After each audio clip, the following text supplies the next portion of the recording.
2024 to 25 நிதியாண்டுக்கான நாட்டின் பொருளாதார வளர்ச்சி எத்தனை சதவீதமாக பதிவாகியுள்ளது?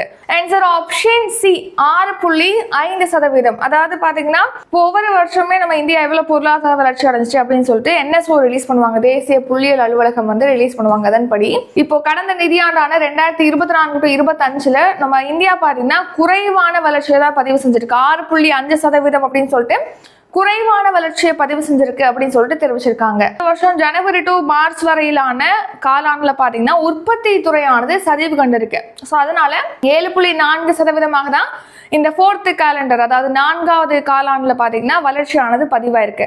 ஸோ இது குறைஞ்சதுனால இந்த மொத்த உள்நாட்டு உற்பத்தி வளர்ச்சியுமே, அதாவது கடந்த நிதியாண்டுக்கான மொத்த உள்நாட்டு உற்பத்தி வளர்ச்சியும் 6.5% குறைஞ்சிருக்கு அப்படின்னு சொல்லிட்டு தெரிவிச்சிருக்காங்க. நெக்ஸ்ட் பாத்தீங்கன்னா இப்போ கடந்த நிதியாண்டுல 6.5%, அதுக்கு முந்தைய நிதியாண்டு 2023 to 24 நிதியாண்டுல நம்ம நாட்டுடைய மொத்த உள்நாட்டு உற்பத்தி வளர்ச்சி அப்படிங்கிறது 9.2% அதிகமாக பதிவாயிருந்தது.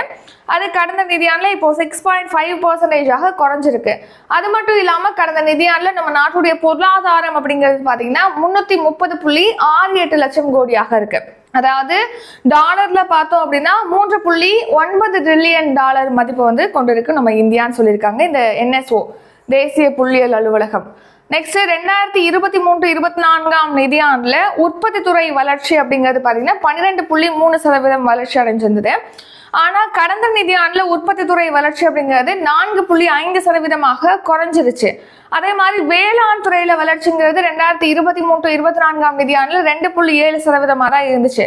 ஆனா கடந்த நிதியாண்டுல அது 4.6% வேளாண் துறை வளர்ச்சியானது 4.6% வளர்ச்சி கண்டிருக்கு அப்படின்னு சொல்லி தெரிவிச்சிருக்காங்க. இப்போ நம்ம இந்தியா உள்நாட்டு உற்பத்தி பொருளாதார வளர்ச்சி அப்படிங்கிறது